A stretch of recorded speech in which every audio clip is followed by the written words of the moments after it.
Hello hello hello hello hello hello, good evening. शुरू करें?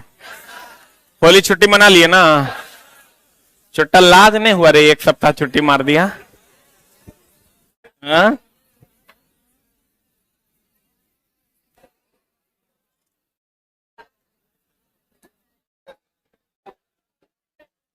कितना तुम उपलब्ध था ये हमरा पता है, इसलिए तुम नहीं बोलो। बोलो कितना नंबर तक हुआ था? 415।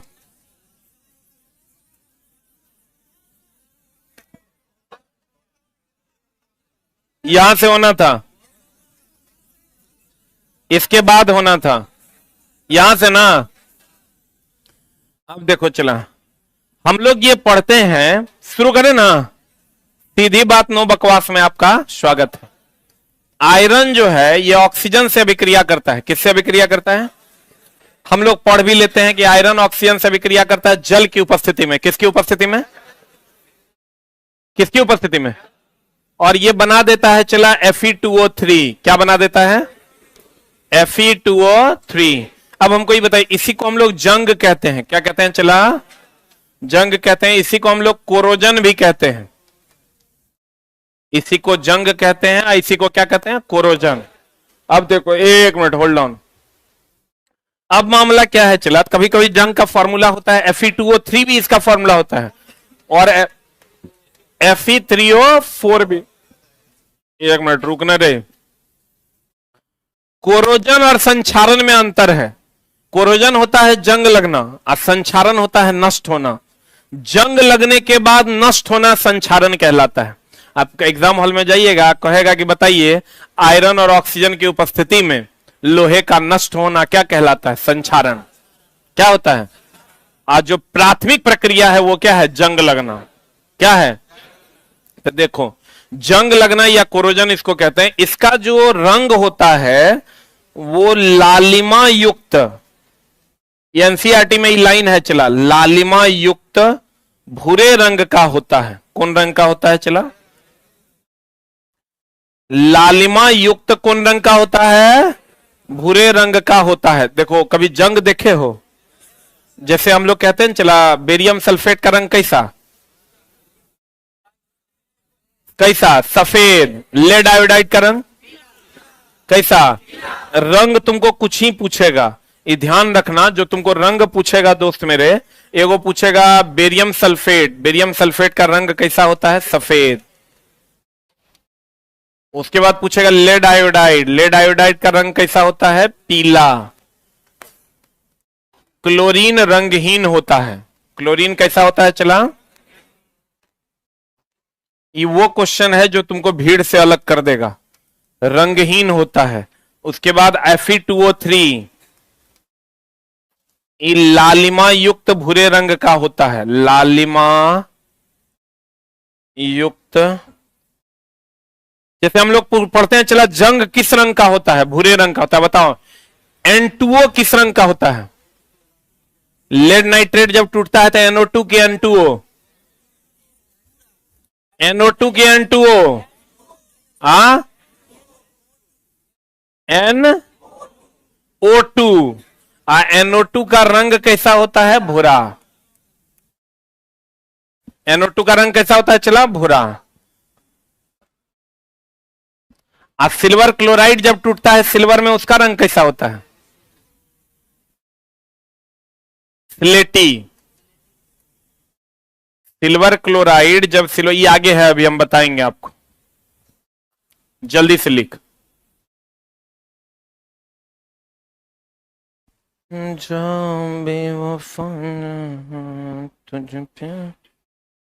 हो गया?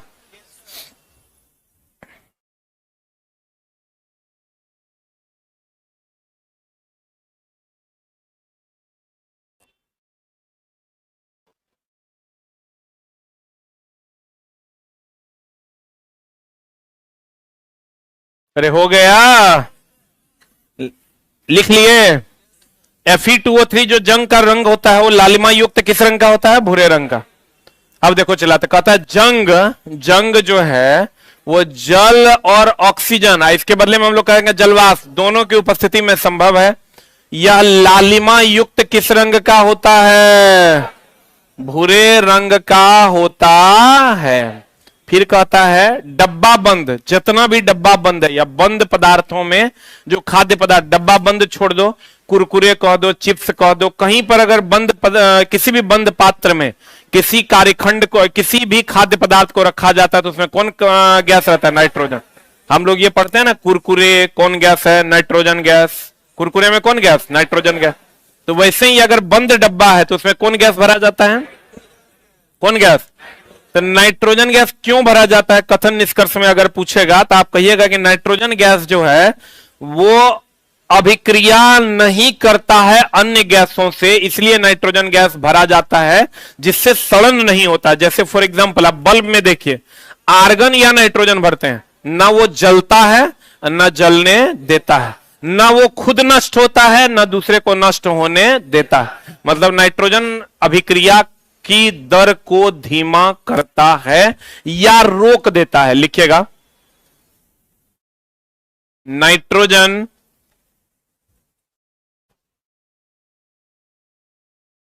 अभिक्रिया की दर को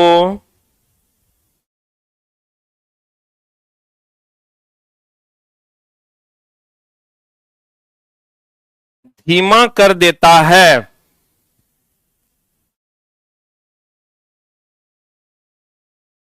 नाइट्रोजन अभिक्रिया की दर को क्या कर देता है? चला, धीमा कर देता है। डब्बा बंद खाद्य पदार्थ कौन गैस का होता है? नाइट्रोजन गैस का पैक होता है। एक वो बात हमेशा ध्यान रखिएगा, अवक्षेपण अभिक्रिया में जो अवक्षेप बनता है, अवक्षेपण अभिक्रिया की अगर हम बात करें, किसकी बात करें? चला, अवक्षेपण अभिक्रिया की अगर हम बात करें तो अवक्षेपण अभिक्रिया में जैसे लेड आयोडाइड है, यह भी अवक्षेप है। अवक्षेपण अभिक्रिया की अगर हम बात करें, अवक्षेपण अभिक्रिया की अगर हम बात करें तो अवक्षेपण अभिक्रिया में अवक्षेप बनता है। क्या बनता है? चला, और अवक्षेप हमेशा अविलेय होता है। क्या होता है? और यह द्विविस्थापन अभिक्रिया का भी उदाहरण है। इस सब एनसीईआरटी का क्वेश्चन है। कौन अभिक्रिया है? द्विविस्थापन अभिक्रिया का उदाहरण है। यह किसका उदाहरण है? चला, और इसमें आयनों का आदान प्रदान होता है। आयनों का आदान प्रदान होता है। एक मिनट होल्ड डाउन। जितना भी द्विविस्थापन अभिक्रिया है, कौन अभिक्रिया है, उस सब में आयनों का क्या होता है? आदान प्रदान। प्लस माइनस पर जाता है और माइनस प्लस पर। इसमें जो अवक्षेप बनते हैं वो जल में क्या होते हैं? क्या होते हैं? अविलेय होते हैं। कहां पर? कहां पर रे? जल में। ये अवक्षेपण अभिक्रिया का कुछ गुण है जिसको आप लिख लीजिए, राइट इट डाउन।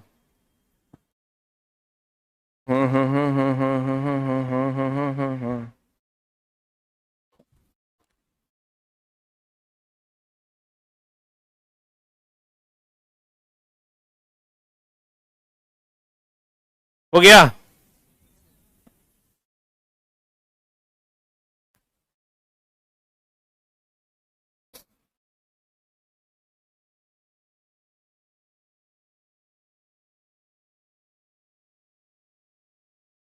अरे हुआ?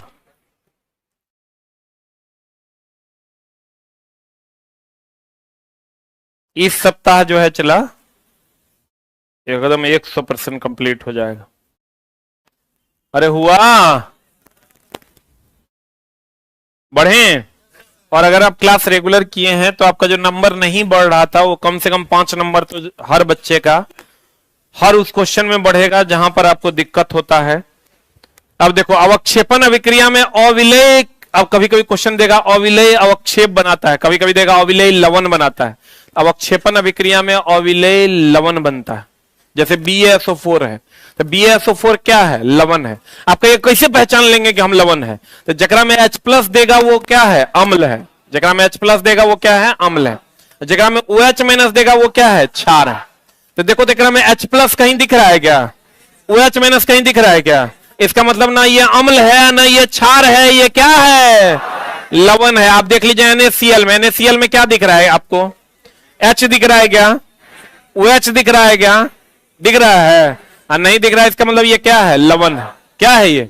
लवण। आप PbI2 ले लीजिए, PbI2 में H प्लस है क्या? OH माइनस है क्या?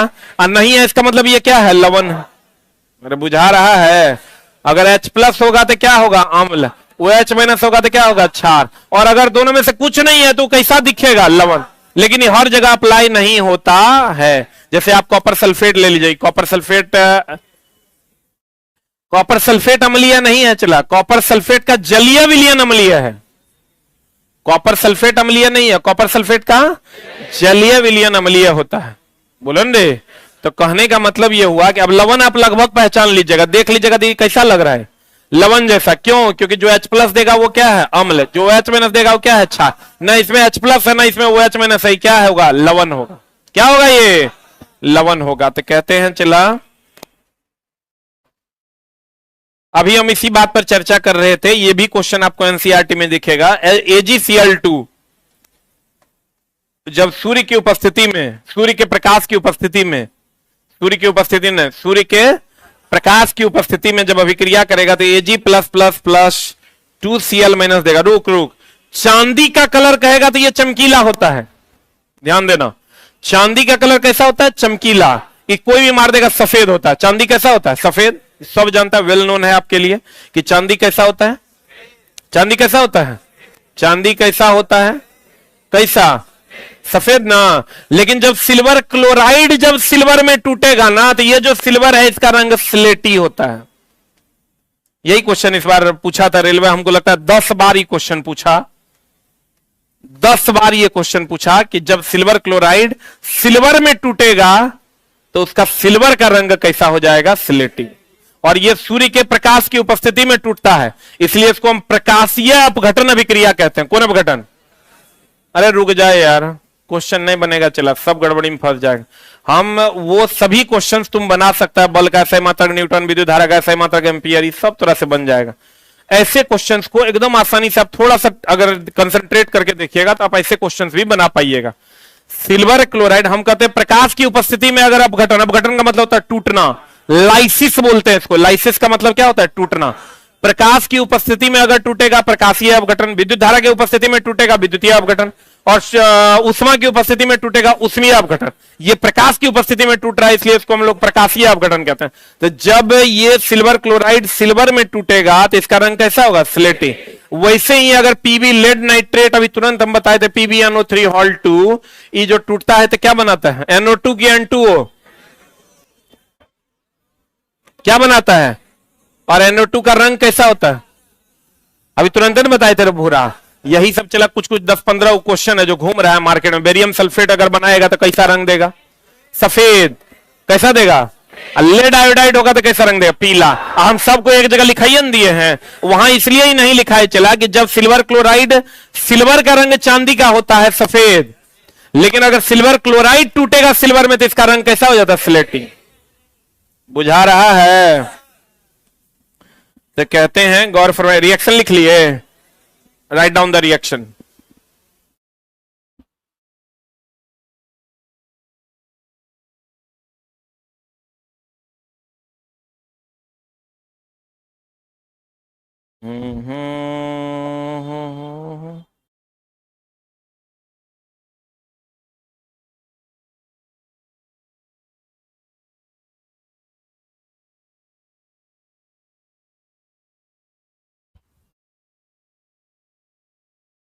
लिख लिए?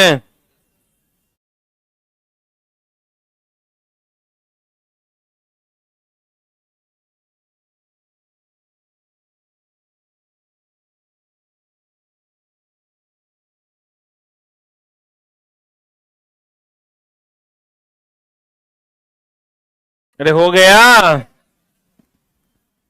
अब देखो, लेड नाइट्रेट के स्थान पर हम लोग, ये हमेशा ध्यान रखिएगा, ये जो हम लोग कहते हैं ना PbNO3 क्वेश्चन आता है, लेड नाइट्रेट के जगह पर हम लोग किसका उपयोग कर दे? समानार्थी कौन है? Lead acetate. जैसे चला हम लोग कहते हैं चीनी की जगह पर मधु का यूज किया जा सकता है। चीनी भी मीठा है और मधु भी क्या है? मीठा।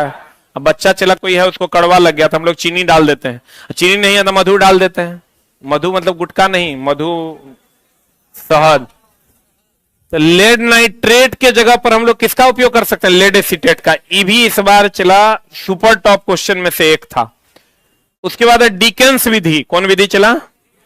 याद रखना, डिकेंस विधि Cl2 का निर्माण किया जाता है। ये इंपॉर्टेंट इसलिए है कि ब्लीचिंग पाउडर का निर्माण भी, ब्लीचिंग पाउडर Cl2 का संबंध ब्लीचिंग पाउडर से है, और दैनिक जीवन में हम लोग ब्लीचिंग पाउडर का खूब यूज करते थे ब्लीच करने के लिए, साफ करने के लिए। इसलिए आपको यहां से ये क्वेश्चन पूछेगा। डिकेंस विधि, जैसे हैबर विधि का उपयोग अमोनिया बनाने के लिए, संपर्क विधि से H2SO4 बनता है। ये चला हैबर विधि से क्या बनता है? अमोनिया। और संपर्क विधि से क्या बनता है? Sulphuric acid. ये लिख लो। वैसे ही एक है डिकेंस विधि, कौन विधि है चला?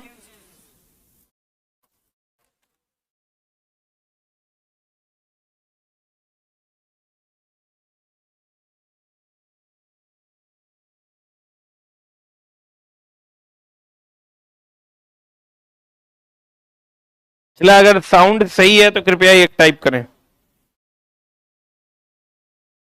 ऑनलाइन वाले बच्चे, अगर साउंड सही है तो कृपया एक टाइप करें। हो गया?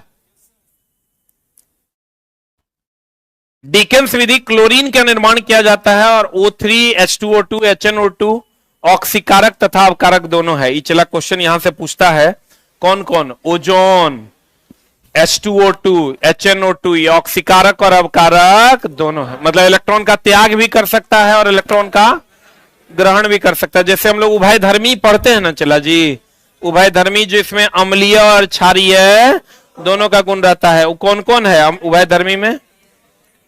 Al2O3 ZnO PbO2, इसमें अम्लीय और क्षारीय दोनों का गुण पाया जाता है।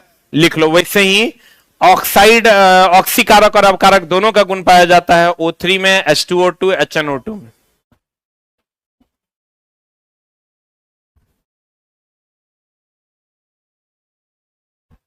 नहीं आ रहा है तो मोबाइल ठीक करवाइए। वो लड़का कहता है आ रहा है तो एक टाइप करें, नहीं आ रहा है तो नहीं आ रहा है तो मोबाइल ठीक करवाना पड़ेगा रे। मोबाइल चला कभी कभी खराब भी हो जाता है। एक वो लड़का है, वो 50 बार मैसेज लिख दिया कि साउंड तो आ नहीं रहा है, पढ़ा क्या रहे हैं पते नहीं चल रहा है, बाकी सबको साउंड जा रहा है। उभयधर्मी बोले तो Al2O3 ZnO और PbO2, तो चला इस सब उभयधर्मी है। इसका मतलब ये अम्लीय भी है और क्षारीय भी। अब चला देखो यहां पर क्या मामला है। अम्ल क्षार सूचक दो प्रकार के होते हैं, हम पीछे भी आपको बताए थे। अम्ल क्षार सूचक जो है, अम्ल क्षार सूचक जो है चला, ये दो प्रकार का होता है। कौन कौन? एक होता है चला प्राकृतिक, और एक क्या होता है? कृत्रिम। प्राकृतिक अम्ल क्षार सूचक में कौन कौन आता है? हाइड्रेंजिया, हाइड्रेंजिया गुल्म का फूल आता है, हाइड्रेंजिया नाम सुना है रे। उसके बाद पत्ता गोभी और पिटुनिया। उसके बाद हल्दी। इसमें आओगे तो इसमें आता है मिथाइल ऑरेंज। क्या आता है चला? Methyl orange. और कौन रे? फिनोप्थिलीन।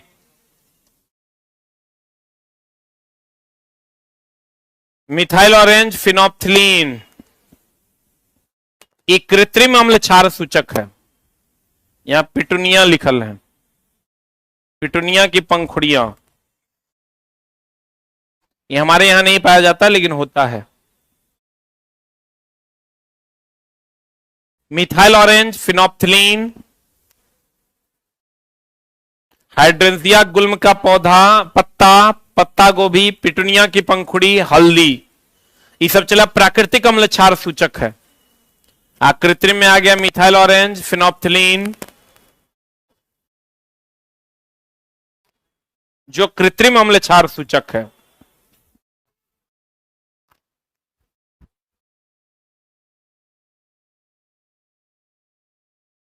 हाँ जी, लाइकेन अम्ल क्षार सूचक है, वो भी प्राकृतिक में आएगा, क्योंकि कवक और शैवाल का क्या है, वो मिश्रण है। कवक भी प्राकृतिक है और शैवाल भी क्या है, प्राकृतिक है। हो गया।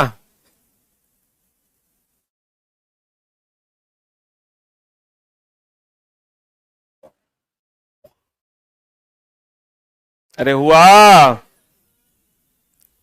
प्राकृतिक में कौन कौन आ जाएगा, हाइड्रेंसिया, गुल्म के पौधे, पत्ता गोभी, पिटूनिया की पंखुड़ियां, हल्दी और लाइकेन। कृत्रिम में आ जाएगा मिथाइल ऑरेंज, फिनोप्थिलीन। अब देखो चला, हाइड्रेंसिया, पिटूनिया, जेरानियम जैसे कई फूलों की पंखुड़ियों को भी अम्ल क्षार सूचक के रूप में उपयोग किया जाता है। वेनिला का नाम सुना है, प्याज, लौंग, वनीला, ये सब चला गंधीय सूचक है। कौन सूचक है?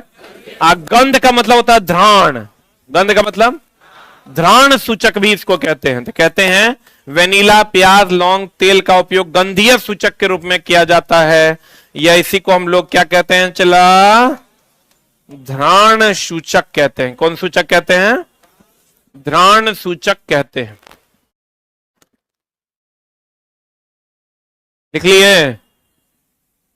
घ्राण सूचक कहते हैं। अब देखो चला, NaOH जब Zn से अभिक्रिया करेगा तो क्या बना देता है, Na2ZnO2 प्लस H2, इसको हम लोग कहते हैं सोडियम जिंकेट। NaOH जब जिंक से अभिक्रिया करेगा तो बना देगा सोडियम जिंकेट। कभी कभी रिएक्शन दिया हुआ है, पूछता है, ये तो सबको पता होगा। चला, कैल्शियम कार्बोनेट को चूना पत्थर, खड़िया एवं संगमरमर कहते हैं। और ये पानी से अभिक्रिया नहीं करता, अम्ल और क्षार से भी अभिक्रिया नहीं करता, पानी से अभिक्रिया नहीं करता। अगर करता तो संगमरमर हम लोग घर में थोड़े लगा पाते, डेली पोछा लगाते हैं, और डेली पोछा लगाते हैं, पानी से अभिक्रिया करता तो बचता।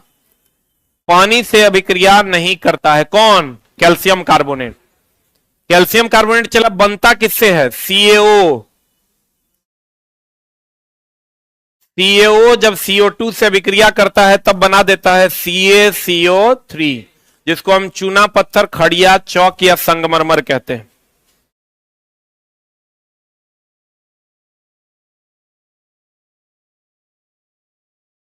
हो गया? अरे हुआ। इसको हम लोग त्वरित चूना के नाम से भी जानते हैं। इसको कौन चूना कहते हैं? चला, त्वरित चूना कहो, अनबुझा चूना कहो, क्विक लाइम कहो, सब इसी का नाम है। अरे बढ़े।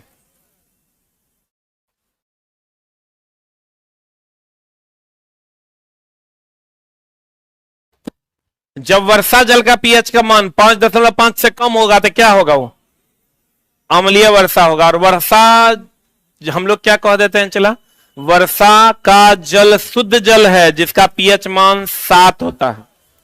वर्षा अगर डायरेक्ट आपको पूछ दे कि वर्षा जल जो है, वर्षा जल जो है, वर्षा जल, इसका पीएच मान कितना? तो पीएच मान कितना? 7, क्योंकि वर्षा जल जो होता है वो चला शुद्ध जल है, और शुद्ध जल का पीएच मान कितना होता है? 7। लेकिन अगर कहेगा अम्लीय वर्षा हो रहा है तो उसका पीएच मान लगभग कितना होता है? 5.5 से कम। बोलो न रे, सीधे ने मार देना है, वर्षा का जल पीएच मान 7, लेकिन अम्लीय होगा तो ऑब्वियस सी बात है 7 से कम होगा। और 7 से कम में भी कितना से कम होगा? 5.5 से कम होगा। कहते हैं शुक्र का वायुमंडल H2SO4 के मोटे श्वेत एवं पीले बादलों से बना हुआ है। यानी शुक्र के बादलों में, वायुमंडल में कौन सा अम्ल है? कौन सा अम्ल है? H2SO4। इसको हम लोग अम्लराज भी कहते हैं। क्या कहते हैं इसको? अम्लों का राजा भी कहते हैं। क्या कहते हैं इसको? अम्लों का राजा कहते हैं। अगला, नेटल के पौधा के कांटे में फॉर्मिक अम्ल पाया जाता है, जिसके इलाज के लिए डॉक पौधे से पत्ती को रगड़ा जाता है। इसलिए चला कि जो नेटल का पौधा है, नेटल का पौधा में फॉर्मिक अम्ल होता है, और जो डॉक का पौधा तुम देख रहे हो इसमें क्षार होता है। क्या होता है? कभी कभार चला गांव घर में भी देखता होगा, कहीं पर कट जाता था तो हम लोग कुछ कुछ खास चीजों की पंखुड़ियों को रगड़ के उस पर डालते थे। वैसे ही अगर गांव घर में देखना किसी को मधुमक्खी काट ले तो उसके ऊपर साबुन रगड़ा जाता है। नहीं देखा? प्याज रगड़ते हुए देखा है? तो प्याज जो होता है वो क्षारीय होता है, और वो जो डंक मारा है उसमें फॉर्मिक एसिड होता है। तो अम्ल और क्षार मिलकर लवण और क्या बनाता है, जल, उदासीन बनाता है। लेकिन अगर आपको क्वेश्चन पूछेगा नेटल के पौधे के कांटे में कौन अम्ल पाया जाता है, फॉर्मिक अम्ल, और इसके इलाज के लिए किस चीज के पौधे की पंखुड़ियां लपेटी जाती है, डॉग की। किसकी, डॉग की। कहता है साधारण नमक, नाम सुना होगा NaCl, इसका पीएच मान याद रखना 7 होता है। इसका पीएच मान कितना होता है, 7। साधारण नमक का पीएच मान कितना होता है, चला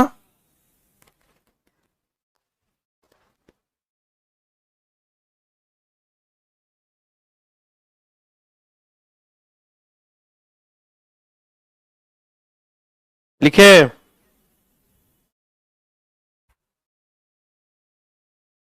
साधारण नमक का पीएच मान कितना, साधारण नमक का पीएच मान होता है चला 7। साधारण नमक का पीएच मान कितना होता है, 7। तो कहते हैं साधारण नमक NaCl के को कच्चे माल के रूप में NaOH, NaHCO3, Na2CO3, CaOCl2 ETC का उपयोग किया जाता है। मतलब ये जो नमक है साधारण नमक का कच्चे माल के रूप में, यानी इस सब बनाने में हम लोग इसका उपयोग करते हैं। चाहे आपको NaOH बनाना है, NaOH बनाना है तब भी NaCl का उपयोग करते हैं। NaOH क्या हो गया, sodium hydroxide, sodium bicarbonate, Na2CO3 sodium carbonate, CaOCl2 bleaching powder, बोलो रे। इस सब बनाने के लिए कच्चा माल के रूप में हम लोग किसका उपयोग करते हैं, NaCl का। किसका उपयोग करते हैं, NaCl का उपयोग करते हैं। Na2CO3 इस बार चला बिहार दरोगा का यही क्वेश्चन था। बिहार दरोगा में पीटी में ही क्वेश्चन पूछा था कि जल की कठोरता को दूर करने के लिए हम लोग किसका उपयोग करते हैं, सोडियम कार्बोनेट का। किसका उपयोग करते हैं। अब जल की कठोरता 2 प्रकार की होती है। चला ये हमेशा ध्यान रखना, पढ़ना और रिजल्ट लेना दोनों अलग अलग बात है।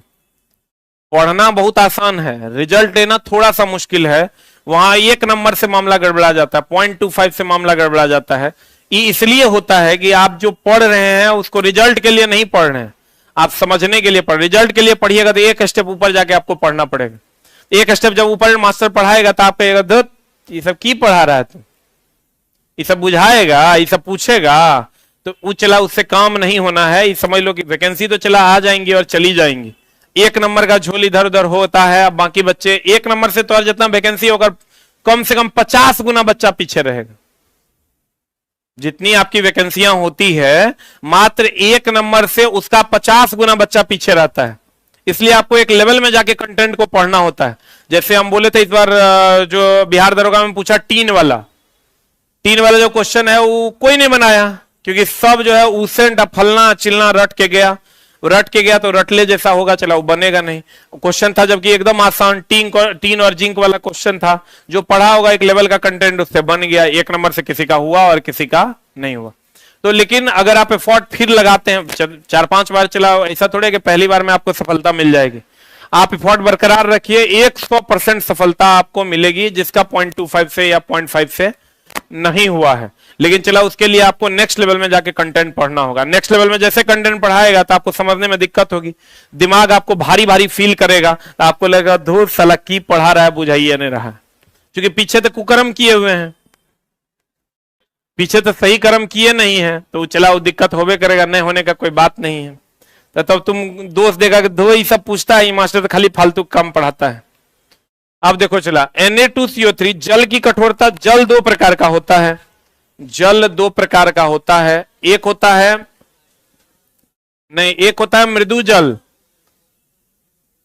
मृदु जल और एक होता है कठोर जल। अब कठोर जल भी 2 प्रकार का होता है, एक अस्थाई कठोरता होता है और एक होता है अस्थाई कठोरता। ये अस्थाई कठोरता जो होता है चला, इसको हम लोग पी सकते हैं, इसका यूज करते हैं सब जगह, इसका यूज नहीं करते हैं। अगर इसका यूज करना है तो इसको उपचारित करना होगा, इसको ठीक करना होगा। और ठीक करने के लिए पहले तो इसमें कठोरता, अस्थाई कठोरता होता है कैल्शियम और मैग्नीशियम के क्लोराइड और सल्फेट के कारण। अस्थाई कठोरता होता है कैल्शियम और मैग्नीशियम के बाइकार्बोनेट के कारण। आई दोनों को चला दूर किया जा सकता है, दोनों को दूर करेंगे सोडियम कार्बोनेट के द्वारा। बिहार दरोगा 2023। दोनों को दूर किया जाता है सोडियम कार्बोनेट के द्वारा। जल्दी लिख।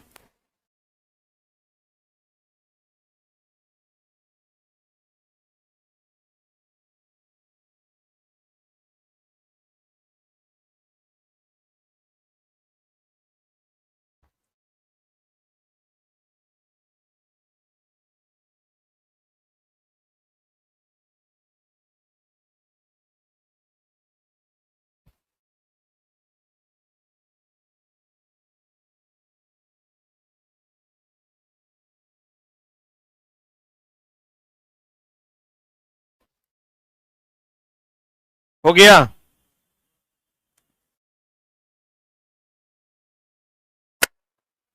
जल की कठोरता दो प्रकार का, एगो अस्थाई एगो अस्थाई। अस्थाई कठोरता कैल्शियम और मैग्नीशियम के क्लोराइड और सल्फेट के कारण, और अस्थाई कठोरता कैल्शियम और मैग्नीशियम के बाइकार्बोनेट के कारण। अब दोनों को दूर किया जाता है किसके द्वारा? सोडियम कार्बोनेट के द्वारा।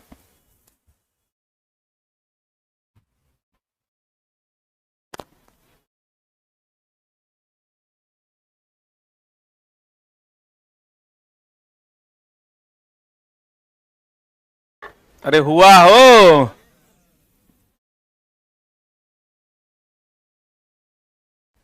अरे हुआ हो, बढ़े।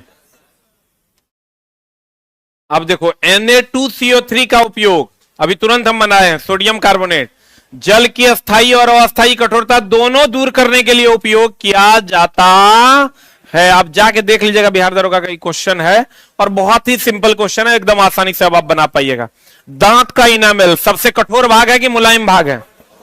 आज दांत का इनामेल भी चला हड्डी है, हड्डी है तो वो कैल्शियम फॉस्फेट का बना होगा। किसका बना होगा? किसका बना होगा? दांत का इनामेल सबसे कठोर अंग है जो किस प्रकृति का होता है? क्षारीय प्रकृति का होता है। अच्छा एक बात बताओ, टूथपेस्ट किस प्रकृति का होता है? टूथपेस्ट जो होता है ये किस प्रकृति का होता है? चला क्षारीय। दांतों में सड़न किसके कारण होता है? दांतों में सड़न अम्लीयता, मुंह की अम्लीयता के कारण होता है। तो जब रात में आप ब्रश करके सोइएगा तो आपके मुंह में जो अम्ल होगा और टूथपेस्ट में जो क्षार होगा वो मिलकर उदासीन हो जाएगा, तो ना अम्ल रहेगा और ना दांतों में सड़न होगा। इसलिए रात में क्या करके सोना चाहिए? ब्रश करके सोना चाहिए, जो कि लगभग लोग नहीं करते हैं। खाना खाने वाले स्थिर से सूत जाते हैं, ऐसा नहीं करना चाहिए। अब ब्रश भी लोगों को तो ब्रश करने भी नहीं आता है। ब्रश तो ऐसा रगड़ते हैं लगता है कि साला रगड़िए के हटेगा। ब्रश जब भी आप करते हैं चला हल्के हाथों से कीजिए। अब ब्रश ऐसे ऐसे नहीं करना है। हमको एक बार डेंटिस्ट सिखाया, तुम लोग को ज्ञान हम पार्सल कर रहे हैं। हम गए थे डेंटिस्ट के पास, तो डेंटिस्ट ने कहा कि ब्रश जो लोग करते हैं वो ऐसे ऐसे करते हैं, ऐसे ऐसे नहीं करना है, ब्रश ऐसे ऐसे करते हैं। हम लोग की करते हैं, मारते हैं ऐसे, ऐसे नहीं करना, ब्रश ऐसे ऐसे करना और हल्के हाथों से करना है। नहीं तो धीरे धीरे आपके मसूड़े जो है हट जाएंगे और आपको दिक्कत होने लगेगी, दांत हिलने लगेगा। पता चला 50 के उम्र जाते जाते तो दांत लगभग गिर जाएगा। दांत जब भी ऐसे ऐसे करना और हल्का एकदम नॉर्मल हाथ से ऐसे ऐसे पकड़ना, इतना ही करना। तो कहते हैं चला टूथपेस्ट कैसा होता है? क्षारीय। और दांतों में सड़न किसके कारण होता है? अम्लीयता के कारण। तो जब अगर दांतों में अम्ल है, मुंह में अम्ल है और अगर हम क्षार डाल देंगे तो उदासीन हो जाएगा, सारा का सारा अम्ल क्या हो जाएगा? समाप्त हो जाएगा। सांद्र HCl और सांद्र HNO3 कैसा रंग का होता है? पीला हरा। और चला सांद्र NaOH, सांद्र HCl और सांद्र NaOH किस रंग का होता है? पीला हरा रंग का होता है। एक चीज और ध्यान रखिएगा, सांद्र HCl, सांद्र HCl, ये एनसीईआरटी का डायरेक्ट सवाल है। सांद्र HCl प्लस सांद्र, सांद्र मतलब मोटा की पतला? मोटा। सांद्र HNO3 जो है चला बना देता है अम्लराज। क्या बना देता है? अम्लराज। ई होता है चला कितना अनुपात कितना में? एकरा में 1 है तो ये 3 होगा, एकरा में 3 है तो ये क्या होगा 1। और ये जो है चला सांद्र, एनसीईआरटी का क्वेश्चन है, मजाक में नहीं लेना। यहां पर क्या किया ना, सांद्र HCl तनु HNO3, अरे इधर देखो पहले, सांद्र HCl तनु HNO3 या तनु HCl सांद्र HNO3, नहीं दोनों सांद्र होगा। सांद्र होगा मतलब कैसा होगा, मोटा। अब मोटा होगा तो ये बना देगा अम्लराज। क्या बना देगा, अम्लराज। अम्लराज बोले तो एक्वारेजिया, क्या बना देगा चला, एक्वारेजिया। इसमें कौन घुल जाता है, गोल्ड और प्लेटिनम क्या हो जाता है, घुल जाता है। लेकिन चला अगर पहला ऑप्शन मारना हो तो क्या मारिएगा, गोल्ड। अगर दोनों में से कोई एक चुनना हो तो क्या मारिएगा, गोल्ड। प्लेटिनम नहीं चुनिएगा, दोनों ऑप्शन अगर रहेगा। वैसे दोनों रहता नहीं है लेकिन अब रहता है।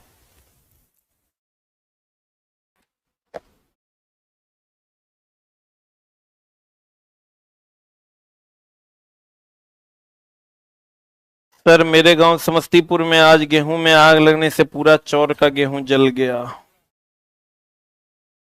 लग गया होगा, चलो गर्मी है और गेहूं सूखा हुआ है, हवा हुआ बह रहा है।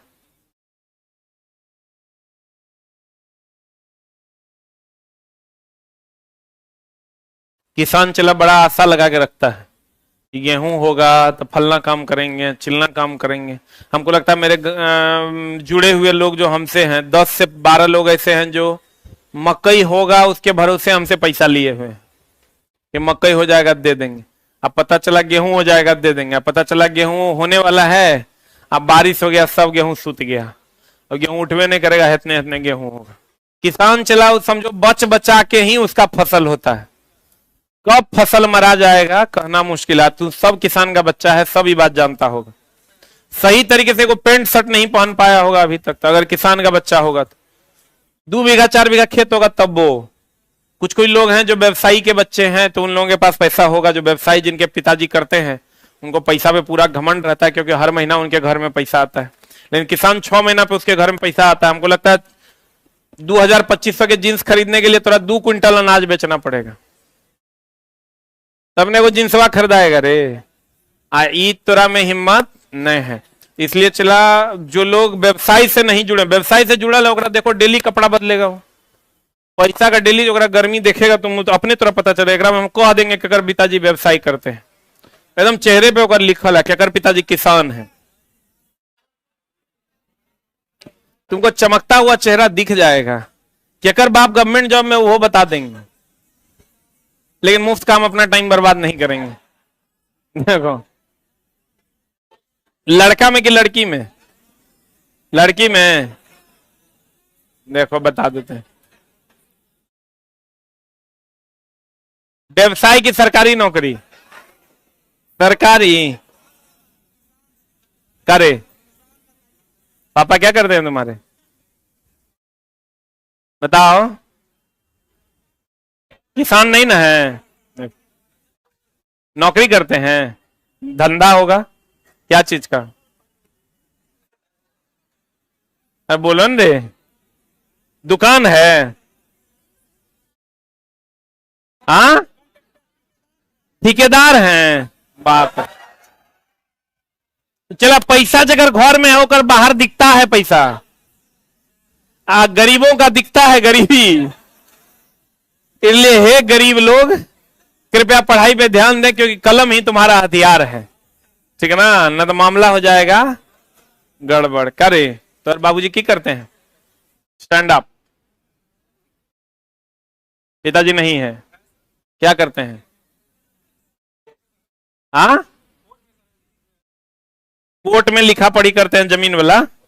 किसान ने ना है, हाँ किसान का बच्चा हम तरह दिखा देते हैं, देखो किसान का बच्चा है। करे स्टैंड अप। पापा क्या है, बैठो। जो गरीब बच्चा होता है ना, चलो वो अलग है, तो अपनी गरीबी को दूर करना है ना। देखो ये गरीब है, एकदम गरीब है, बेचारा गरीबी से जी रहा है किसी तरह। ये गरीबी को कंटिन्यू नहीं करना है तो पढ़ाई करना होगा, और कंटिन्यू करना है तब तक ठीक है, जैसे चल रहा है वैसे तोरो चलने दो। चलिए रहा है तो और कितना बढ़िया कट रहा है। इसलिए चला जो लोग अमीर हैं उनकी कोई बात नहीं, अमीरों है चला तो तुमको अपने फर्टिनिटी में उससे बड़ा करके दिखाना होगा। आज जो गरीब है उसको तो करना ही करना है, इसलिए चला एकदम ध्यान देके पढ़ाई कीजिए। सांद्र HCl सांद्र HNO3 कितना अनुपात, कितना 3:1। और अगर गोल्ड और प्लेटिनम दोनों घुल जाता है, लेकिन अगर कोई एक ऑप्शन चुनना हो तो क्या चुनेंगे? गोल्ड। और ये तो सबको पता है, सोना सबसे अधिक अधातवर्णीय और सबसे अधिक तन्य है। अधातवर्णीयता मतलब पीटकर चादर बनाना, और तन्यता मतलब खींचकर तार बनाना। सही की गलत? आप कहते हैं सोना सबसे अधिक उपयोग में आने वाला तन्य और अधातवर्धनीय तत्व है। क्षारीय धातु, अब देखो चला, लड़का को पूछता है कि सोडियम बताइए क्या है, तो सोडियम को लड़का कहता है इसको चाकू से काट सकते हैं, यह मुलायम होता है। पढ़े हैं कि नहीं? अरे ये पढ़े हैं, सोडियम को चाकू से काट सकते हैं और ये क्या होता है? मुलायम। क्या होता है? सोडियम को चाकू से काट सकते हैं और यह मुलायम होता है। लेकिन मेरी जाने मोहब्बत, फर्स्ट ए का जो तत्व है, जिसको हाइड्रोजन को छोड़ दीजिए, हाइड्रोजन तो गैस है ना, हाइड्रोजन को छोड़ दीजिए, लीन ना करो रब से फरियाद, इस सब मुलायम है। ये तो मुलायम है सोडियम, इस सब मुलायम है, इस सब को चला, सारे के सारे मुलायम और सब के सब क्षारीय है। बोलो हाँ, तो हम कह देते हैं क्षारीय धातु मुलायम। अब मुलायम होगा तो बताओ कम गलनांक की ज्यादा गलनांक? जल्दी गलेगा ना। ठोस होगा तो, कठोर होगा तो अधिक गलनांक? बोलवे नहीं करेगा। यहां आप क्षारीय धातु कह दीजिए या यूं कह दीजिए फर्स्ट ए के तत्व। कौन तत्व? ये पता है ना, चलो फर्स्ट ए को क्षारीय धातु वर्ग कहते हैं और सेकंड ए को क्षारीय मृदा धातु वर्ग। बोलो रे, कहते हैं क्षारीय धातु मुलायम तथा कम गलनांक का होता है और इसे चाकू से काटा जा सकता है। सिल्वर एवं गोल्ड अत्यंत अधिक ताप पर भी ऑक्सीजन से अभिक्रिया नहीं। अगर आप चला बताइए, चांदी और सोना अगर अधिक ताप पर ऑक्सीजन से अभिक्रिया कर ले तो पता चला, सोनार को देखे हैं? सोनार को देखे हैं? सोनार क्या करता है? सोना ले लेता है और अगर पे डायरेक्ट करे सोनार, सुना रहे हैं तुम? स्टैंड अप, सुना रहे हैं तुम? हाँ देखो, इसकी मुस्कुराहट बता रही है कि सुनार है। बागेश्वर के बाद चला हम ही हैं। अच्छा एक बात बताओ ईमानदार से, हमको तुम कभी बताया है कि हम सुनार हैं? कभी बताया है?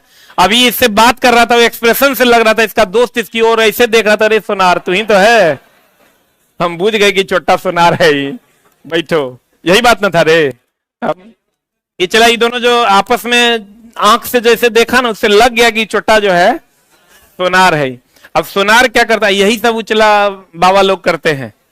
तुम जैसे जाएगा ना, कहेगा हाँ बाबा कल्याण करो, वो उम्र देख के कह देगा, उम्र देख लिया कि 26-27 है, विवाह में समस्या है,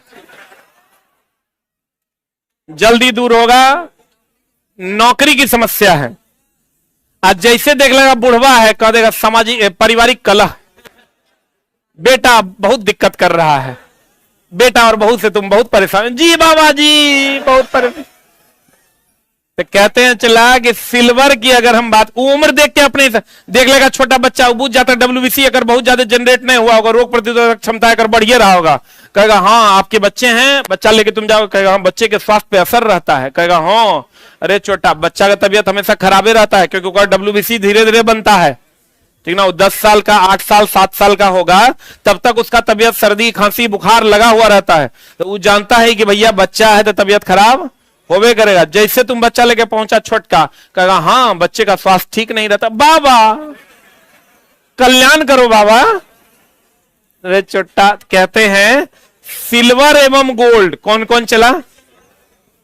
अत्यंत अधिक ताप पर भी ऑक्सीजन से अभिक्रिया नहीं करता। अगर यह अभिक्रिया करता तो हम लोग उतना ताप पर उसको पिघलाते हैं, सोनार उसको फू फू करके जो पिघलाता है वो पूरा पिघल जाता है। ऑक्सीजन से अभिक्रिया करता है तो ऑक्साइड बना देता, लेकिन वो ऑक्साइड बनाता नहीं है। इस बार बीपीएससी टीचर टीआरई 3.0 में क्वेश्चन पूछा था, चांदी, सोना और प्लेटिनम, खास करके सोना और प्लेटिनम मुक्त अवस्था में पाए जाते हैं, ये किसी से अभिक्रिया नहीं करते। अगर सोना और प्लेटिनम किसी से अभिक्रिया करता है, करता चला तो सोना आप पहने हुए हैं, वो अभिक्रिया करके धीरे धीरे अपना रंग साफे बदल देता। बोलो ना रे। सिल्वर और गोल्ड अत्यधिक ताप पर ऑक्सीजन से अभिक्रिया करता कि नहीं करता? नहीं करता। सोडियम और पोटेशियम ठंडे जल के साथ तेजी से, ये बात हमेशा ध्यान रखना चला। फर्स्ट ए का जितना भी तत्व है, हे लीना करो रब से फरियाद, तो फर्स्ट ए का जितना भी तत्व है इसको कहां डुबा कर रखते हैं? कहां डुबा कर रखते हैं? केरोसिन में डुबा कर रखते हैं। अगर इसको जल में डाल दीजिएगा तेजी से अभिक्रिया कर लेगा। फास्फोरस को जल में सुरक्षित, ये फर्स्ट ए जो है केरोसिन में सुरक्षित रहता है। फर्स्ट ए कहां सुरक्षित रहता है दोस्त मेरे? केरोसिन में सुरक्षित रहता है। और फास्फोरस जो है ये कहां सुरक्षित रहता है? पानी में सुरक्षित रहता है। खाली हम लोग जानते हैं सोडियम जो है केरोसिन में सुरक्षित रहता है, नहीं, फर्स्ट ए का जितना भी तत्व है वो पानी में सुरक्षित रहता है। फर्स्ट ए करें केरोसिन में सुरक्षित रहता है, अब फास्फोरस किसमें सुरक्षित रहता है? पानी में।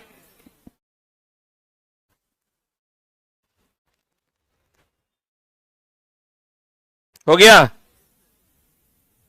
एक बात बताओ, इसका मतलब अगर फर्स्ट ए का जो तत्व है लीना करो रब से फरियाद, इसको अगर पानी में डाल देंगे तो सुरक्षित रहेगा कि असुरक्षित रहेगा? इसका मतलब तेजी से अभिक्रिया करेगा? बोले मैं नहीं करेगा। और खास करके सोडियम और पोटेशियम तेजी से अभिक्रिया करता है। अरे बोल लो, मैग्नीशियम की बात करें, ठंडे जल के साथ अभिक्रिया करता है कि नहीं करता है?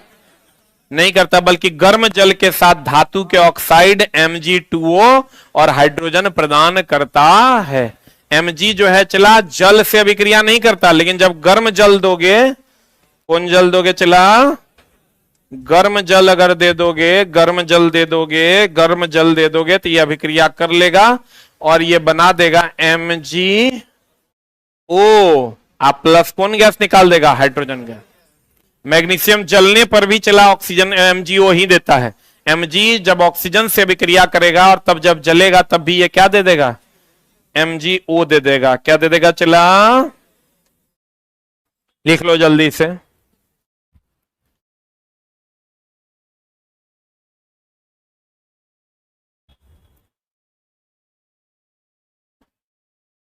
हो गया?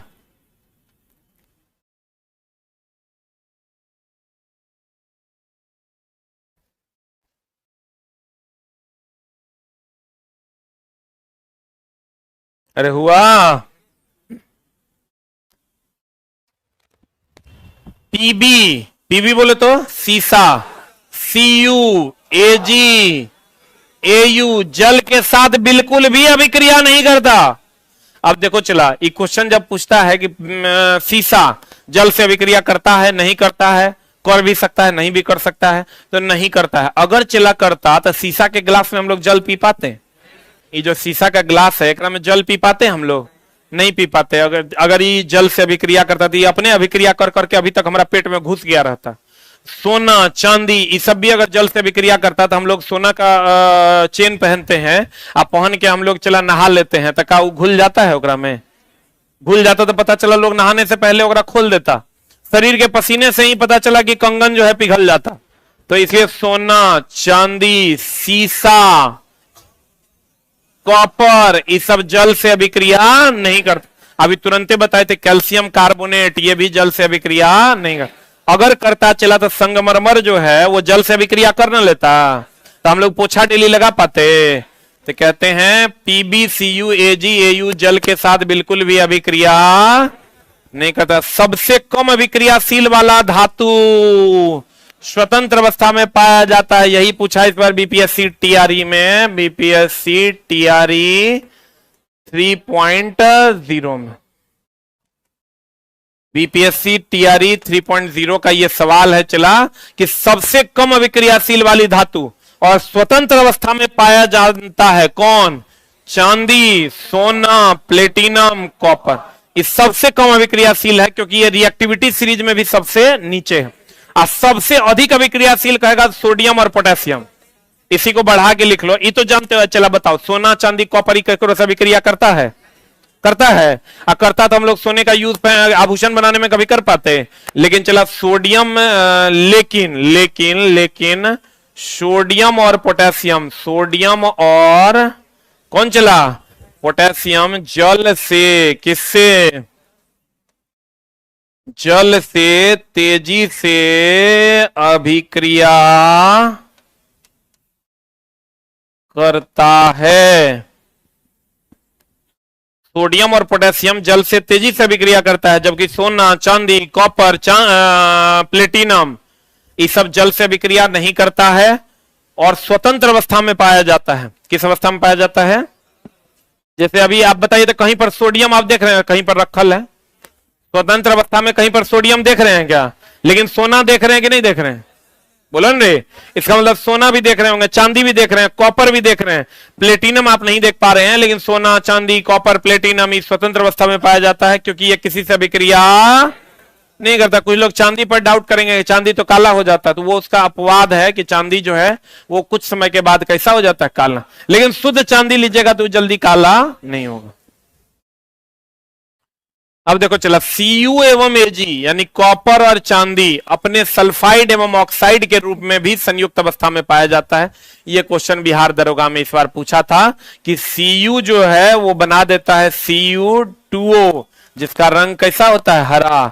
यही क्वेश्चन पूछा था इस बार बिहार दरोगा 2023 में पीटी में। Ag जो है वो Ag2S बना देता है। क्या बना देता है? Ag2S, और इसका रंग कैसा होता है? काला। कैसा होता है चला? काला। Cu2O बना देता है, जिसका रंग कैसा होता है? हरा। Ag क्या बना देता है? ये H2S भी बनाता है। चला, Cu2O तो लिखो ही लिखो, H2S भी बना देता है और इसका रंग कैसा होता है? हरा। लेकिन यहां लाइन कुछ और है, बढ़िया से देखिएगा।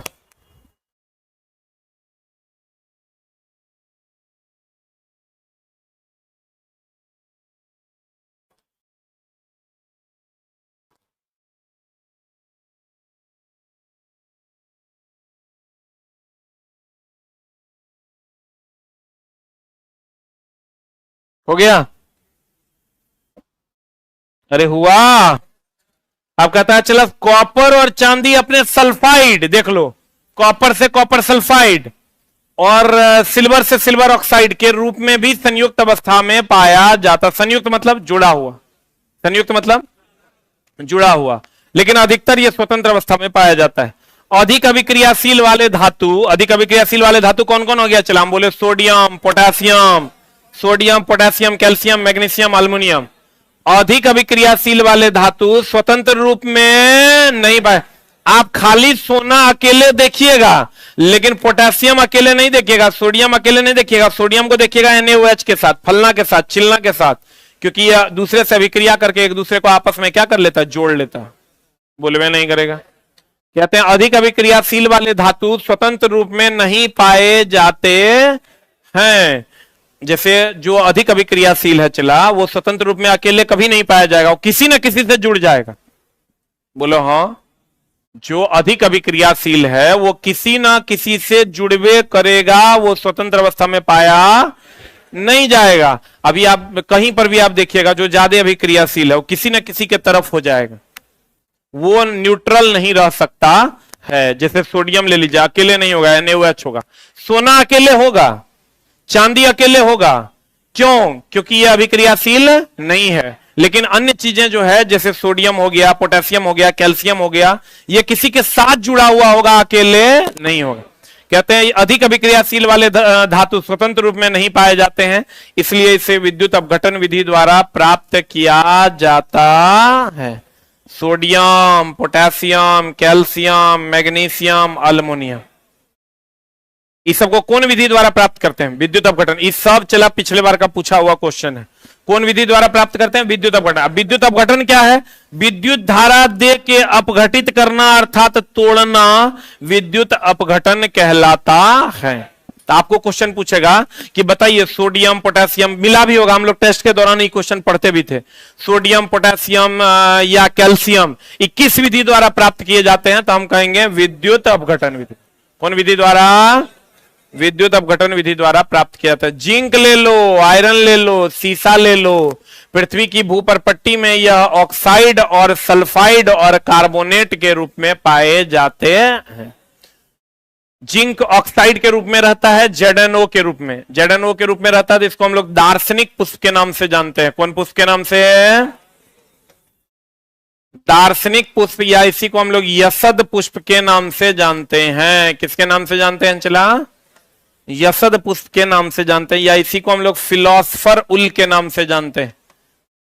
फिलोसफर उल के नाम से जानते हैं।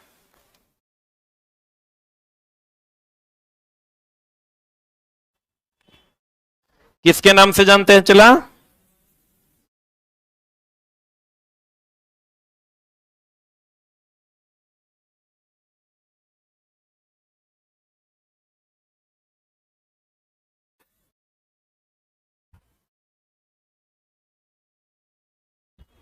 अरे हो गया। ZnO दार्शनिक पुष्प है, यसद पुष्प है, फिलोसफर उल है। उसी तरीके से लेड ऑक्साइड होगा तो लेड सल्फाइड होगा तो FeS2 हो जाएगा। लेड का आयरन ऑक्साइड होगा तो, या iron sulphide FeS2। Iron carbonate होगा तो Pb2O3 या PbCO3 हो जाएगा। Zn Fe PbCu कार्बन का उपयोग से क्या होते हैं? अपचयित होते हैं। अपचयित होना मतलब ऑक्सीजन को जोड़ना कि हटाना? अरे ऑक्सीकरण, उपचयन, अपचयन। ऑक्सीकरण, उपचयन, अपचायक, अवकरण, अपचयन, उपचायक। यानी इसमें ऑक्सीजन हटाना कि जुटना? Very good. ऑक्सीजन का हटना और हाइड्रोजन का जुटना। इस किसका उपयोग करके होगा? किसका उपयोग करके? कार्बन का। जिंक, आयरन, सीसा और कॉपर कार्बन का उपयोग करके अपचयित होते हैं। किसका उपयोग करके चला? कार्बन का उपयोग करके अपचयित होते हैं। एजी बोले तो चांदी, सोना, प्लेटिनम प्राकृतिक अवस्था में उपस्थित होते हैं। यही क्वेश्चन था जो हम आपको बोले बीपीएससी में इस बार टीचर वाले में। सोना, चांदी और कौन? प्लेटिनम। कॉपर, अगर तुमको कॉपर और सोना या कॉपर और प्लेटिनम में कोई एक चुनना होगा तो क्या चुनना? प्लेटिनम या सोना चुनना। कॉपर को नहीं चुनना, क्योंकि चला उस पर सल्फाइड का परत जम जाता है जो हरे रंग का हो जाता है। कहते हैं ये प्राकृतिक अवस्था में पाए जाते हैं। कार्बोनेट अयस्क किस विधि द्वारा शुद्ध किए जाते हैं? निस्तारण। सल्फाइड अयस्क भंजन या फेन उत्प्लवन, या लिख लो फेन उत्प्लवन विधि द्वारा इसको शुद्ध किया जाता है। सल्फाइड अयस्क का निष्कर्षण फेन उत्प्लवन या भंजन विधि द्वारा शुद्ध किया जाता है। बताओ अविलेय अशुद्धि, अभी तुरंत हम बताए थे चला। अविलेय अशुद्धि जैसे ये चला, अगर कोई विद्युत अपघटन की क्रिया है, इसमें एनोड है और कैथोड है। कौन कौन है चला? एनोड और कैथोड है। तो अविलेय अशुद्धि जो एनोड तली पर विक्षेपित हो जाता है, ये एनोड के तली पर मान लो ये विक्षेपित हो गया, तो विक्षेपित हो जाना, तो इसको हम लोग ये विक्षेपित होता है या जमा होता है, इसको हम लोग एनोड पंक कहते हैं। क्या कहते हैं चला? क्या कहते हैं इसको? एनोड पंक। पंक का मतलब अशुद्धि होता है। पंकित जल नाम सुने हो? अशुद्ध जल। पंकित जल मतलब अशुद्ध जल। एक चीज का और ध्यान रखना, अल्युमिनियम पर जो परत जमता है, अल्युमिनियम पर जो परत जमता है ऑक्साइड का, वो होता है Al2O3। याद रखिएगा, अल्युमिनियम पर जो परत जमता है ऑक्साइड का, वो क्या होता है चला?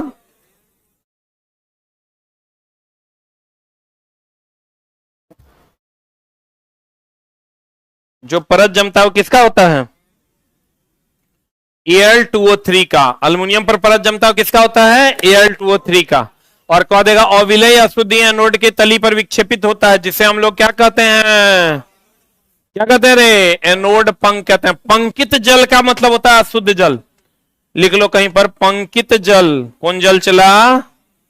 पंकित जल का मतलब होता है अशुद्ध जल। पंकित जल बोले तो अशुद्ध जल।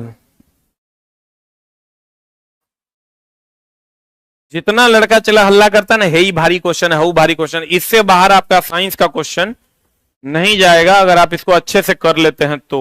हम इसके रिलेटेड क्वेश्चन भी सारा बता दे रहे हैं। आप कम से कम 700 अगर वन लाइनर बताएंगे तो कम से कम 3000 के आसपास आपको हम पढ़ा देंगे, 3000 अप्रोक्स। पंकित जल मतलब कौन जल? अशुद्ध जल। बताओ पंकित जल का क्वथनांक अधिक की कम? अरे बोलो रे, क्वथनांक किसका क्या? पंकित जल का क्वथनांक होता है अधिक। पंकित जल का क्वथनांक कितना होता है? अधिक। CuCO2 से, आर्द्र CO2 से अभिक्रिया करेगा, CuCO3 बनाएगा, जिसका रंग कैसा होता है? हरा। जैसे अभी हम बोले थे बेरियम सल्फेट का रंग कैसा? सफेद। लेड आयोडाइड का रंग कैसा? पीला। NO2 का रंग कैसा? भूरा। सिल्वर का रंग क्या? सिल्वर क्लोराइड सिल्वर में बनेगा तो स्लेटी। वैसे ही चला, जब CuCO2 से अभिक्रिया करेगा CuCO3 बनाएगा, जो कैसा रंग का होगा? हरा। और हम ये भी बताए थे कॉपर पर हरे रंग का परत जमता है, चांदी पर काले रंग का परत जमता है। बोलो रे, कॉपर पर कैसे रंग का? हरे रंग का। चांदी पर कैसा? काले रंग का परत जमता है। तो भैया मेरे, जब CuCO2 से अभिक्रिया करेगा आर्द्र CO2 से, तो बना देगा CuCO3, जिसका रंग कैसा होगा? हरा। ऐसे भी चला, कॉपर पर कौन रंग जमता है? हरा। कौन रंग? हरे रंग का जमना होता है। आयरन, अल्युमिनियम और जिंक ठंडा एवं गर्म जल के साथ कोई अभिक्रिया अगर करता चला तो लोहा के बर्तन में हम लोग लोहा के लोहिया में हम लोग खाना बना पाते? अल्युमिनियम के लोहिया में हम लोग खाना बना पाते? अगर ठंडा जल से अभिक्रिया कर जाता या गर्म जल से अभिक्रिया कर जाता तो हम उसमें खाना नहीं बना पाते। एक और जान लो, कौन? जिंक। यही क्वेश्चन पूछा था कि भैया अभिक्रियाशीलता किसकी ज्यादा है, टीन की कि जिंक की? अधिकतर जब ये क्वेश्चन आता है अभिक्रियाशीलता चला जिंक की ज्यादा है और टीन की कम, इसलिए टीन के बर्तन प्रयोग किए जाते हैं। इसलिए टीन के बर्तन प्रयोग किए जाते। एक क्वेश्चन जो बीपीएससी 1 में चला टफ पूछा था वो यही था, एक क्वेश्चन मात्र जो सबसे टफ पूछा था। खाने वाले बर्तन जो हैं वो टीन के क्यों बनाए जाते हैं? इसलिए बनाए जाते हैं क्योंकि उसकी अभिक्रियाशीलता कम है। जिसकी अभिक्रियाशीलता ज्यादा होगी वो चला खाना के साथ ही घुल जाएगा। तो खाना के साथ घुल जाएगा तो पता चला जिंक का बर्तन लीजिएगा, जिंक घुल जाएगा खाने भोजन में, तो घुल जाएगा तो फिर मामला गड़बड़ जाएगा। इसलिए हम लोग टीन के बर्तन का उपयोग करते हैं क्योंकि उसकी अभिक्रियाशीलता कम होती है।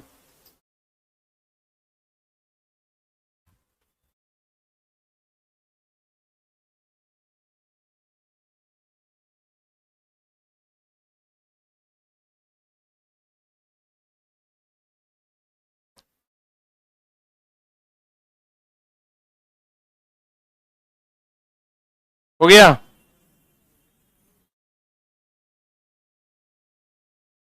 आजकल नेटवर्क का बहुत इशू है ना रे, रहबे नहीं करता है ना। रात में हम सोचे थोड़ा देर मैच देखेंगे, वाईफाई नहीं चल रहा था तो मैचो नहीं चल पाया, जियो पे मैच चलवे नहीं किया। देख ही रहे थे, हमको लगा हल्ला हुआ था, हमको लगा महेंद्र सिंह धोनी आउट हो गया। तो हाथ में मोबाइल था ही, थके हुए थे, हम सो गए। साला भोरे उठे देखे 37 रन मार दिया। हम बोले साला देखो देख नहीं पाए। हम चला MS धोनी के एकदम पक्के सपोर्टर हैं, एकदम 100% वाला। हम अगर किसी के फैन हैं इस पूरे पृथ्वी पर 2-4 लोगों के, तो उसमें एक आदमी वो है जिसका नाम है महेंद्र सिंह धोनी। अब बहुत लोग मुंबई को सपोर्ट करते हैं वगैरह वगैरह, लेकिन अपन तो भैया CSK का फैन है।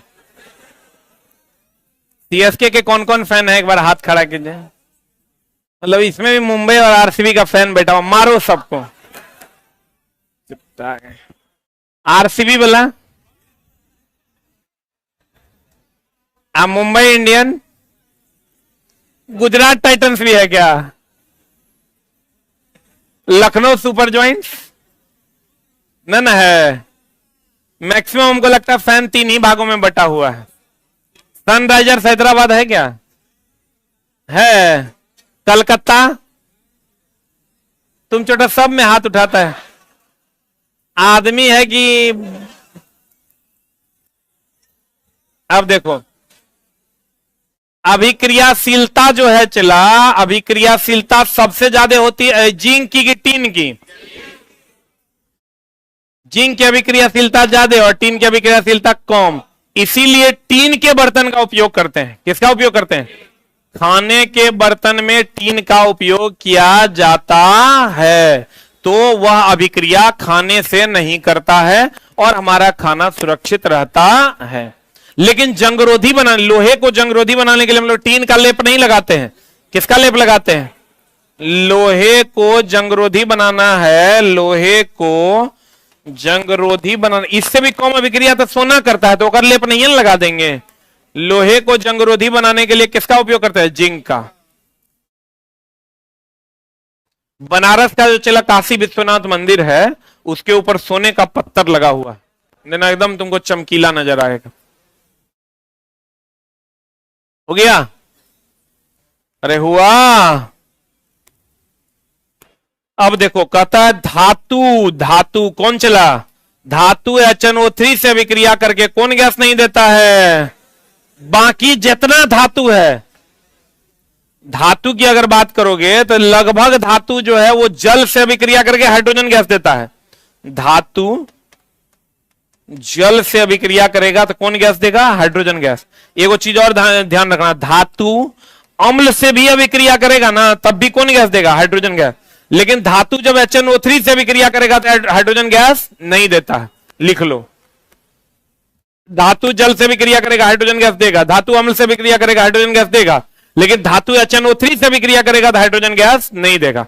अम्ल में ये अपवाद है, HNO3 भी अम्ल है, नाइट्रिक एसिड, लेकिन ये अपवाद है। हम अभी वो लिखा है धातु अम्ल से अभिक्रिया करेगा हाइड्रोजन गैस देगा, लेकिन धातु नाइट्रिक एसिड HNO3 से अभिक्रिया करेगा तो हाइड्रोजन गैस नहीं देगा। लिख लिया?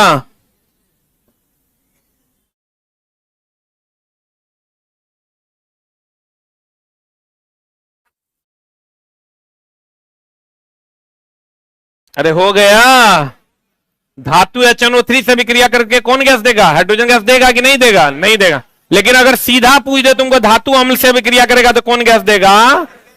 कौन गैस देगा? Hydrogen gas. बोलो हाँ। धातु अम्ल से अभिक्रिया करेगा हाइड्रोजन गैस देगा, लेकिन धातु नाइट्रिक अम्ल से अभिक्रिया करेगा तो हाइड्रोजन गैस नहीं देगा। ये ध्यान रखना। और धातु जल से अभिक्रिया करेगा तब भी कौन गैस देगा? कौन गैस देगा? Hydrogen gas. तो कहते हैं चला, स्टेनलेस स्टील में कौन कौन तत्व होता है? आयरन, निकेल, क्रोमियम और कार्बन। पूछता है चला, स्टेनलेस स्टील जंगरोधी होता है क्योंकि इसमें निकेल होता है, क्रोमियम होता है और क्या होता है? कार्बन। आपको कभी कभी क्वेश्चन पूछता है स्टेनलेस स्टील का मुख्य तत्व क्या है, तो कहेंगे आयरन, निकेल, क्रोमियम और कार्बन। भूपरपट्टी पर खनिज के रूप में कितना % कार्बन है? 0.02% कार्बन है। वायुमंडल में कितना % CO2 है? 0.03%। कार्बनिक यौगिक, अब देखो चला, कार्बनिक यौगिक जैसे ले लो तुम अल्कोहल,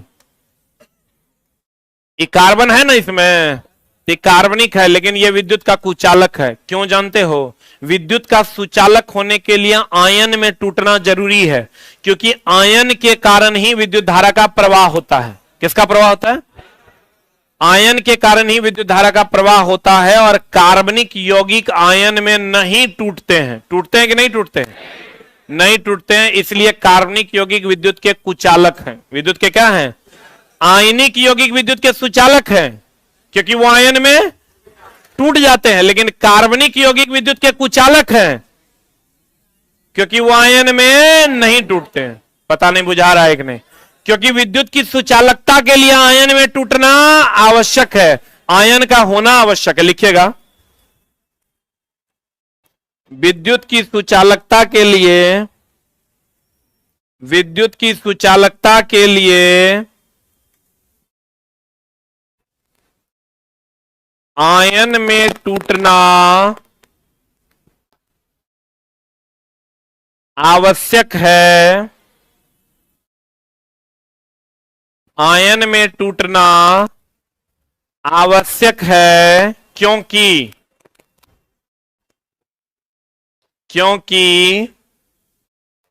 आयन के कारण ही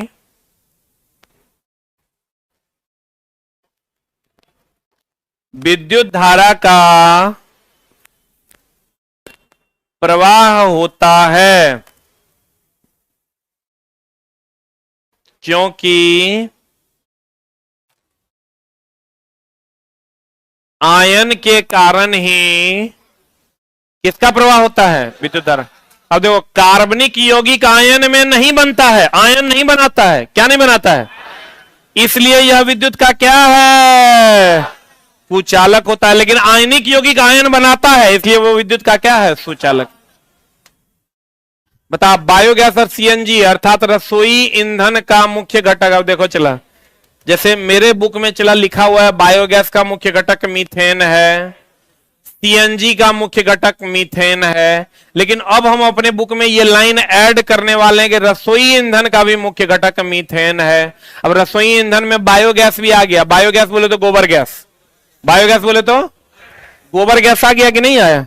रसोई गोबर गैस से खाना बनाते हुए सुना है कि नहीं। तो अगर तुमको कह दे गोबर गैस, बायोगैस, एलपीजी, सीएनजी, इसका मुख्य घटक कौन है, मीथेन। तो चला, बायोगैस बोले तो गोबर गैस, उसका मुख्य घटक भी क्या है, मीथेन। रसोई गैस में कभी कभी दे देता है, तो रसोई गैस में लड़का मारता है, रसोई गैस बोले तो एलपीजी।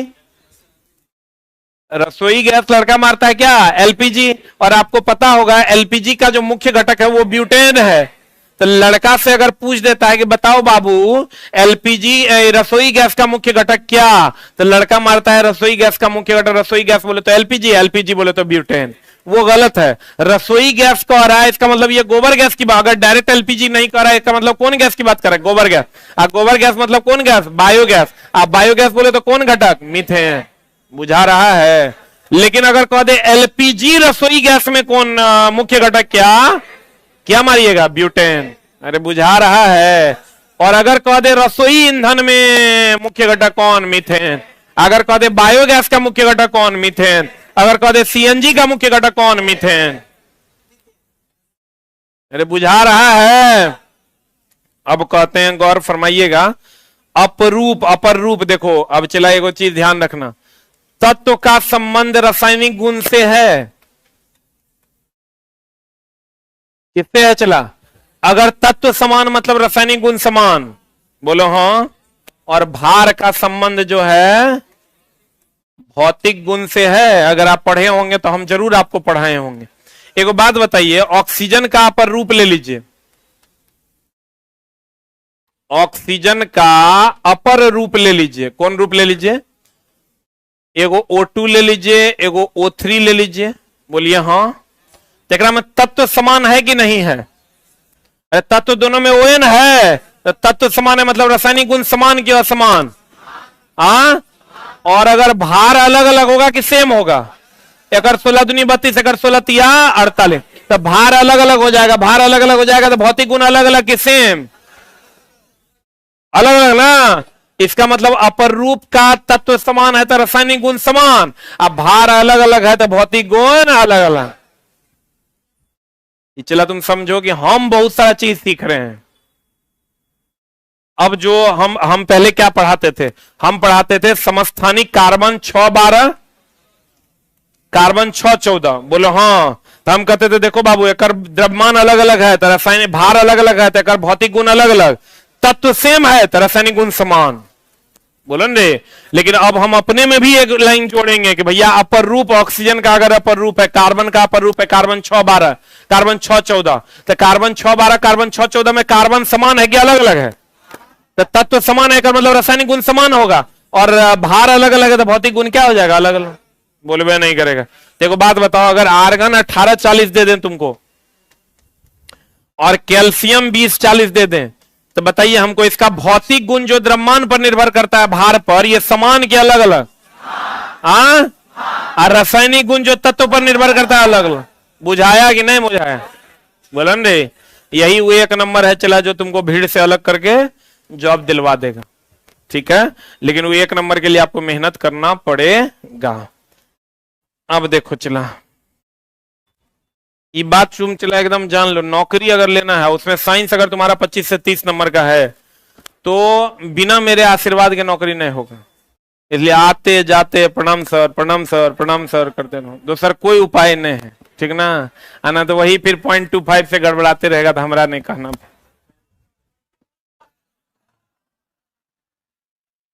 अरे चटा ओल सिंह बकरी सिंह से पढ़ेगा 70 नंबर आएगा, 71 आएगा तभी नौकरी होगा। हम तोरा बोले चला, जब हम अपना से तेज तोरा बना रहे हैं, जितना तेज हम इससे पहले थे, ये 700 लाइन जो वन लाइनर तोरा बढ़ा रहे हैं, तो हम अपनों से तेज तोरा बना रहे हैं।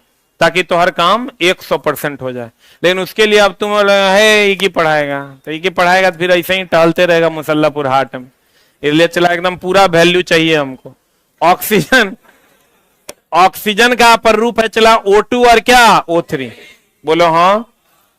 तो इसमें तत्व समान है कि अलग अलग? तो तत्व समान है कर मतलब रासायनिक गुण समान, और द्रव्यमान अलग अलग है तो भौतिक गुण अलग अलग। तो हम कह सकते हैं अपर रूप के रासायनिक गुण समान लेकिन भौतिक गुण अलग अलग। कहता है अपर रूप के रासायनिक गुण समान, भौतिक गुण अलग अलग। बोलो हाँ, बोलो हाँ।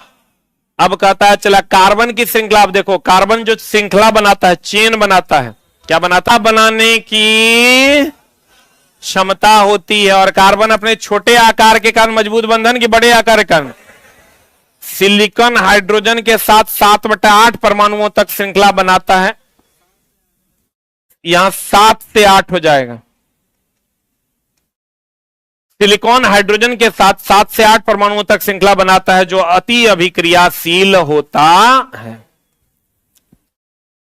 अब देखो चला कार्बन कार्बन के बीच बना बंधन अधिक मजबूत तथा अस्थायी होता है। यह क्यों होता है? यह गुण इसके छोटे आकार के कारण होता है। किसके कारण होता है? छोटे कार्बन कार्बन के बीच बना बंधन अधिक मजबूत और अस्थायी होता है। किसके कारण? ये भी चला तुमको क्वेश्चन कहीं ना कहीं मिला होगा। एनसीईआरटी अगर पढ़ा होगा तो ये क्वेश्चन तुमको जरूर से जरूर मिला होगा। जैव शक्ति का सिद्धांत कौन दिया था? बर्जीलियस। और उसको खत्म कौन किया था? वॉलर। अमोनियम साइनेट से यूरिया बनाकर।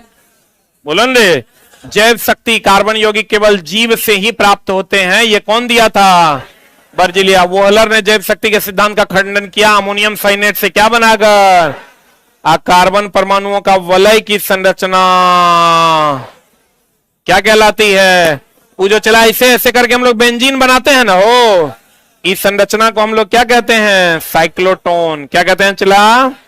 अब बताओ वलय की संरचना का जन्मदाता कौन है? बेंजीन। कौन है चला? वलय की संरचना का जन्मदाता कौन है? बेंजीन। समजात में कितने का अंतर? समजात समझते हो? जैसे एल्केन, एल्कीन, एल्काइन नाम सुना है? जैसे चला CH4 ले लो, एक ही फैमिली का, C2H6 ले, C3H8 ले लो, इस सब में देखो CH2 का अंतर है। देखो कितने का अंतर है? ये वो कार्बन और 2 हाइड्रोजन का अंतर है। एक बात बताओ चला, समान जात के कैसे होइएगा? जब सब मान लो गुप्ते है, सब मान लो यादवे है, सब मान लो झाए जी है, सब मान लो महतो जी है, तो हम लोग कहते हैं समजात है। बोलो नहीं, या इधर लड़की है, इधर लड़का है, उधर छक्का है, तो इधर वाला एक जात का, इधर वाला एक जात का, इधर वाला एक जात। बोलो रे, तो समजात मतलब एक ही प्रकार का। अगर सब में लगातार में CH2 का अंतर होगा तो हम कहेंगे वो कैसा है? समजाती है। होमोलोगस सीरीज कहते हैं। आणविक द्रव्यमान बढ़ने से, जैसे चला कोई भारी है, जैसे एल्युमिनियम ले लो तुम और लोहा ले लो, किसका गलनांक ज्यादा होगा? लोहा का। अरे छोटा, एल्युमिनियम और लोहा में क्या कर गलनांक ज्यादा? इसका मतलब आणविक द्रव्यमान बढ़ता है तो गलनांक भी बढ़ता है। बोले वे नहीं करेगा। आणविक द्रव्यमान के बढ़ने से गलनांक और क्वथनांक में भी क्या होती है? वृद्धि। यानी भारी वाला वस्तु का गलनांक और क्वथनांक ज्यादा की कम? जल्दी गलेगा कि लेट से गलेगा? लेट से गलेगा ना। बोले वे नहीं करेगा। आणविक द्रव्यमान ज्यादा होगा, उसका गलनांक और क्वथनांक अधिक की कम? अधिक होता है। बोलो हाँ। अल्कोहल का क्या होता है? OH। अल्डिहाइड का होता है CHO। कीटोन का होता है CO। कार्बोक्सिलिक एसिड हो गया ओइक एसिड, इसका होता है COOH। ठीक कर लो चला।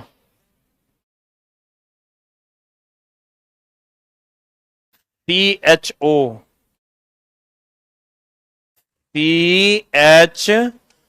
कीटोन का होता है CO।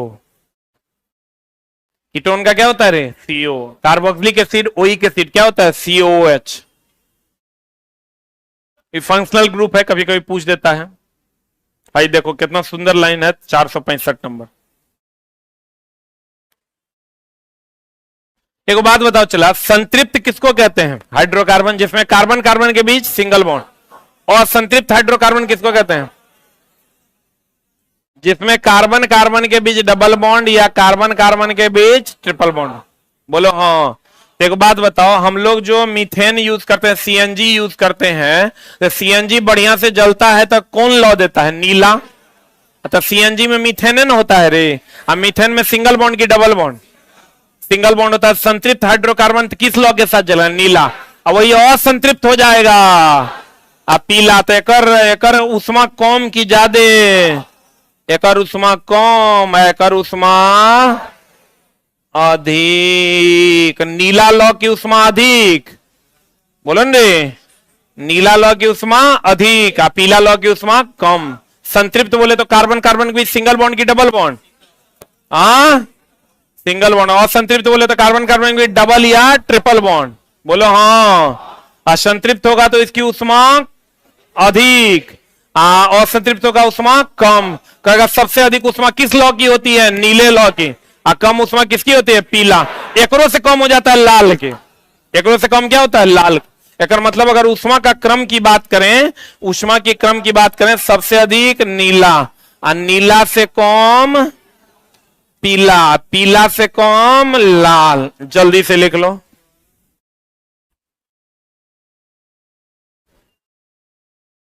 हो गया? संतृप्त होगा तो कैसा? नीला। असंतृप्त होगा तो कैसा? पीला। बोलो हाँ, बोलो हाँ। काहे मुस्कुरा रहा है तुम?